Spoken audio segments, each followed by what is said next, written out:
Nous t'adorons, ô Christ, et nous te bénissons. Par ta croix, tu as racheté le monde.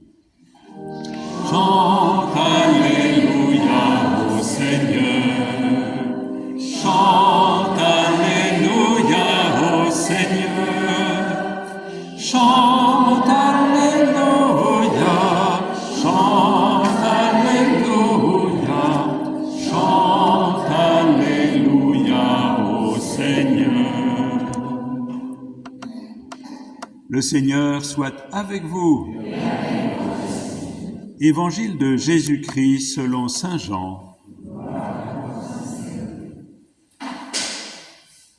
En ce temps-là, Jésus disait à Nicodème, « Nul n'est monté au ciel, sinon celui qui est descendu du ciel, le Fils de l'homme. De même que le serpent de bronze fut élevé par Moïse dans le désert, ainsi faut-il que le Fils de l'homme soit élevé, afin qu'en lui tout homme qui croit ait la vie éternelle. Car Dieu a tellement aimé le monde qu'il a donné son Fils unique afin que quiconque croit en lui ne se perde pas, mais obtienne la vie éternelle. Car Dieu a envoyé son Fils dans le monde, non pas pour juger le monde, mais que par lui, le monde soit sauvé. » Acclamons la parole de Dieu.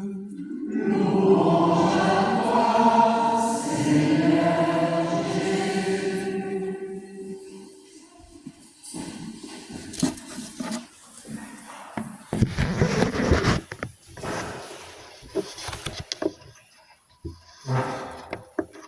Et voilà, Kenza, nous sommes arrivés à ce jour de ton baptême, ce grand jour. Et grâce à toi, notre communauté a pu vivre toutes ces étapes, ces scrutins, ton entrée en catéchuménat, la remise de la croix, de la Bible la semaine dernière, et puis aussi s'associer avec celles et ceux, on a encore 2 représentants ici, au moins, qui vont vivre la même chose à Pâques. Donc tu as été en avant pour montrer le chemin et pour chacun et chacune d'entre nous, pour nous replonger dans notre baptême. Alors merci Kenza. Et merci Seigneur.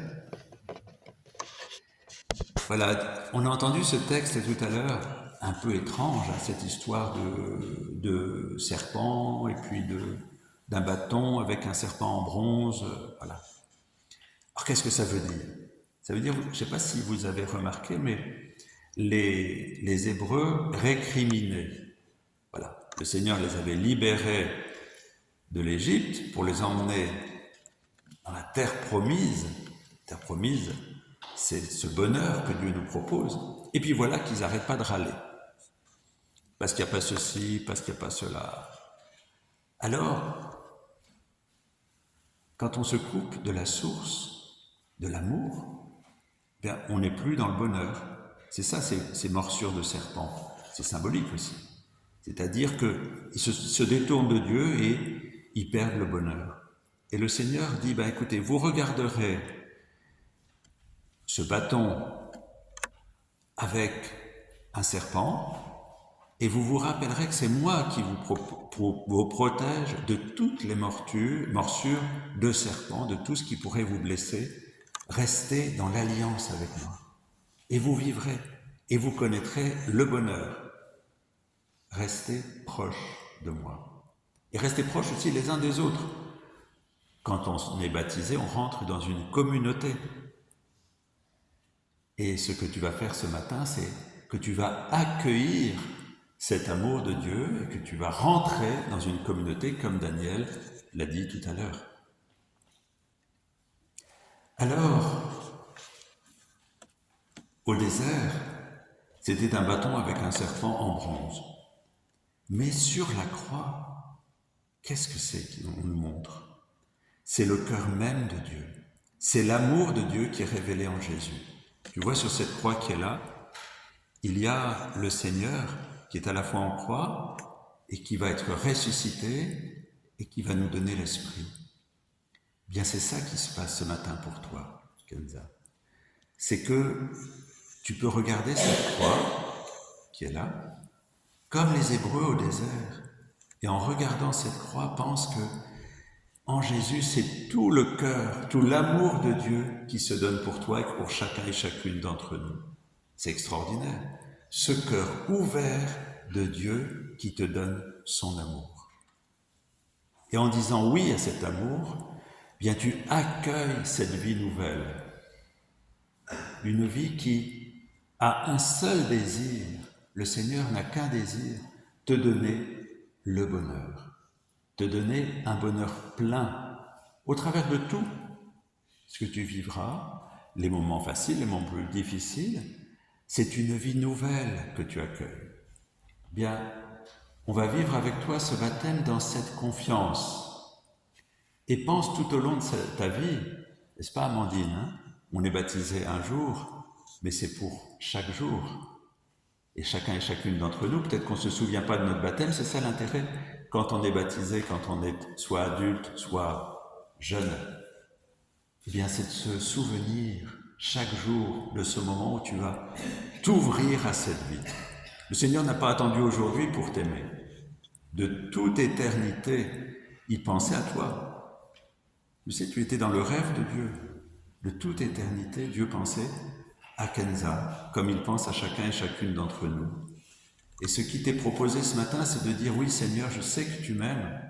Je veux regarder cet amour, ton cœur ouvert. C'est ça qui est montré sur cette croix. Et je veux accueillir cet amour, cette vie nouvelle.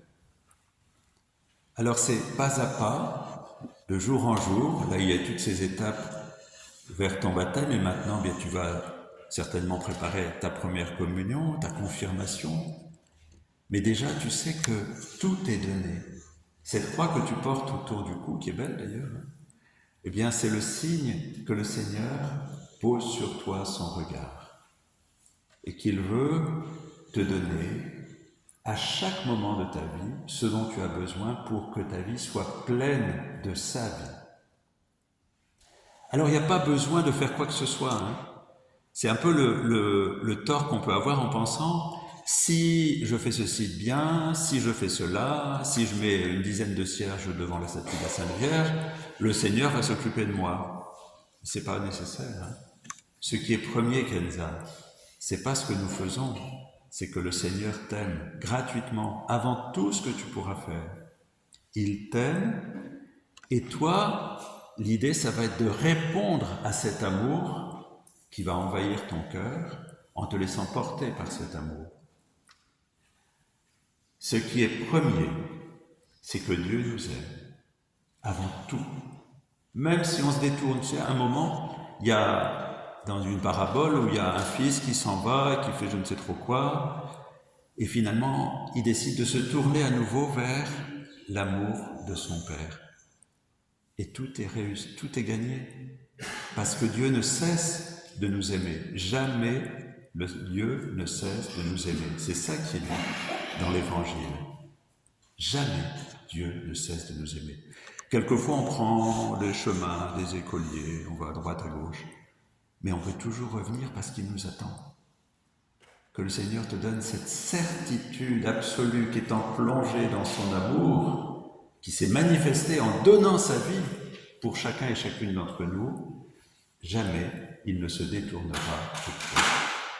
Alors tu es entouré de ta famille, là, de ton papa, qui est là, qui prend une photo, de ta grand-mère, de tes proches, de tes parrains et marraines, et de toute la communauté. Et ensemble, on va vivre ce moment avec toi. Alors on rend grâce. Et cet amour que tu reçois maintenant, total, absolu, gratuit de Dieu qui t'aime, ça va pas être pour le garder juste pour toi, hein.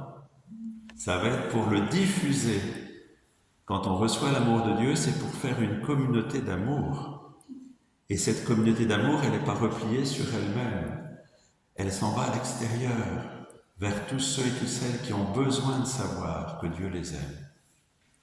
On reçoit l'amour de Dieu gratuitement. On le partage entre nous dans cette ce baptême, cette Eucharistie. Et après, on va aller le diffuser à tous ceux et celles qui sont en dehors, qui sont à l'extérieur, mais qui sont eux aussi dans le cœur de Dieu. Tu es d'accord? Elle a dit oui. Alors on va pouvoir continuer.